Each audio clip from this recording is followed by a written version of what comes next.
jungle. महाविकास आघाड़ी की भूमिका से सहमत नहीं होने के कारण माजी नगर अध्यक्ष जे.एम. म्हात्रे ने पार्टी छोड़ने का किया फैसला। पत्रकार परिषद में पत्रकारों को दी जानकारी। देखिए खबरें आज भी के लिए नई मुंबई से ब्यूरो रिपोर्ट।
बाबांना म्हणतात की मी मला सांगतात की आघाडी झाली नाही, मी स्वतः संपर्क प्रमुख होतो त्यावेळेला.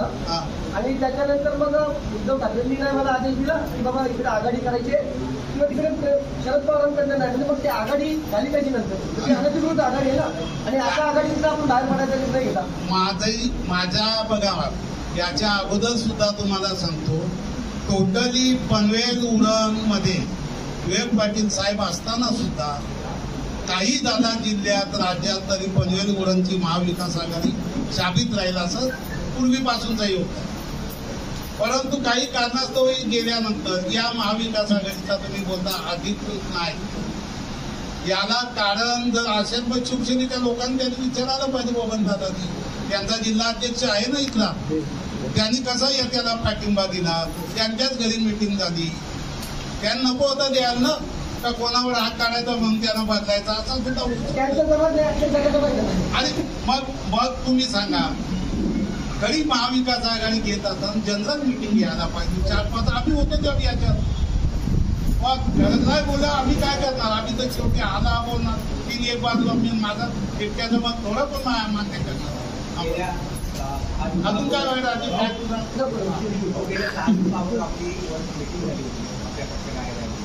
कार्यकर्त्यांनी सुरू झाला होता की जोपर्यंत आमदार फडणवीस साहेब बाहेर येते तोपर्यंत आपण कोणत्याही व्हिडिओ बघू एका निर्णय आपण जमा. बघा मला एक सांगतो, आम्ही विवेक पाटील साहेबांचा आदर करतो. मी त्या मीटिंगमध्येच आपल्याला सांगितलं होतं, वाघाला मी पिंजऱ्यात बघायला जात नाही. मी आज सुद्धा साहेबांना भेटायला गेलो, कधी वाघ आहे. लोकांनी सांगितलं बरेच वेळेस का साहेब बाहेर बसली मग आपण हे करू, त्याच्यानंतर निर्णय घेऊ, पण त्याला अशी वेळ निघत चालते. आता कार्यकर्त्यांच्या निवडणुका आहेत, नेत्यांच्या निवडणुका संपल्यात. मग प्रत्येक वेळी जर अशा पद्धतीने गद्दार बोलणार नाही. गद्दार कोणाला बोलतात? जो खरोखर पक्षाची विरुद्ध जसं आता कोणी काम केलं त्याला तुम्ही गद्दार बोलू शकता. पण अशा वेळी त्यांनी सांगितल्यानंतर कार्यकर्त्यांना सुद्धा किती दिवस आपण एखादा निर्णय घेऊ नये. तो पार्टी ठरवायचा आहे. मला नाही पडला म्हणून मी हे केलंय ना. मला कार्यकर्त्यांनी विचारणा केली साहेब बाहेर आहात, पण साहेब कधी बाहेर येतील याची डेट नाही ना, डेडलाईन नाही ना. डेडलाईन असेल तर उद्या सुद्धा मी हे करीन ना. उद्याच्या वेळेलाच सांगेन. पाटील साहेबांनी जेलमधून एक पत्र जाहीर केलं होतं, राजकीय संघटन जाहीर केलं जातं ते बरोबर. आता त्यांनी तो पत्र जाहीर त्यावेळी केला होता, राजकीय संज्ञान घेतो म्हणून. पण आता कार्यकर्त्यांपर्यंत तो पत्र पोहोचलाय का नाही माहिती. एक तुमच्या लक्षात ते पोहोचवायला पाहिजे. कार्यकर्त्यांना काय माहिती बाबा आपले नेते आहेत. आज सुद्धा आम्ही मानतो एक पीओ अशी व्यक्ती आहे किंवा बँक आहे ज्यांनी प्रॉपर्टी देऊन दिली 371 कोटी रुपये लोकांना दिले व्याजासह. अशी राज्यामध्ये नाही कुठली बँक झाली. स्वतःची प्रॉपर्टी दिली. कोण कुठलाही अधिक किंवा असता बनेल जर ठक्षण असतात तर त्यांनी दिली नसते. त्याच्यात होत काय नाही. हे सगळं असंच चाललंय. तुम्ही पेन अर्बन बघा, गोरेगाव बघा, आणखी कित्येक बघा. पण ती व्यक्ती सच्चे आहे म्हणून त्यांनी तसं देऊन दिला. त्यात पाहिजे तेवढं लोकांनी हे केला. जवळजवळ 95% लोकांना पैसे मिळाले. लोकांची ती भावना आहे, त्यांची वाट बघतो. आपलं सामाजिक कार्य पाहता प्रीतम दादाही त्या अनुषंगाने पक्षात आणि सामाजिक कार्यात अतिशय अग्रेसर आहेत. भविष्यात ती बाप लेकाची जोडी एकाच पक्षात राहील किंवा जिथे असेल तिथे जोडीले असेल का याबाबत आपण तुम्हाला कुठं बाप लेकाच्या आजूबाजूला रायगडमध्ये गेले दिसतात का? ते गेले ते देशावर गेले. रायगडमध्ये मी नाही बघितलं अजून. आणि बाप लेखाचा आता माझा तो वय झाला. आता मी रिटायरमेंट घेतो मग पाहिजे तर तुम्ही बोलत असणार.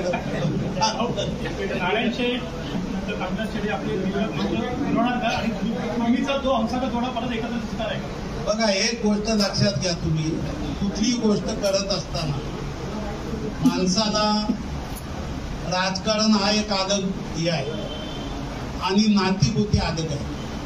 आम्ही सुखदुःखाला जातो म्हणून आज आम्ही प्रत्येकाच्या याच्याकडे त्यावेळी आम्ही बघत नाही का काँग्रेसचा आलाय पत्रिका आली आम्ही जातो, कोणी एक्सपायर झाला जातो.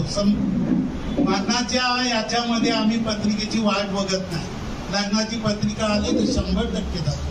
मरण कोणी एक्सपायर झाला असेल तर त्याच्यात 3 दिवसामध्ये कधी आम्ही जातो.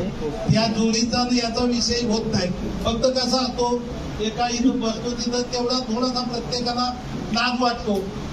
जो माझ्या काय तू लाज धरत नाही तू जाऊ शकतोय. मला काय नाही, सर्व सारख्या सर्व पत्रकार सारख्या बिंदास जातो मी. मला आता कुठे एसटी स्टँड उभा घाला मी आहे कुठे मी जातो. प्रत्येकाचा तो विषय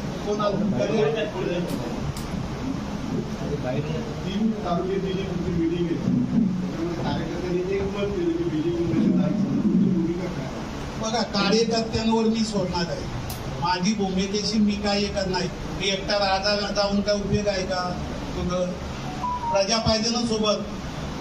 राजा सुखी असून काय चालणार आहे हो? प्रजाला जेवण दिलायला पाहिजे.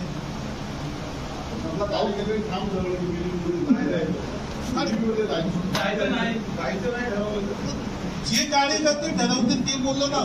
शेवटी एक लक्षात घ्या. आता तुम्ही इतके पत्रकार तुम्ही सर्वांनी ठरवला नाही बाबा एखाद्या बहिष्कार टाकायचा, एखाद्या याला जायचा नाही, तुम्ही नाही जा. तसा तो आहे.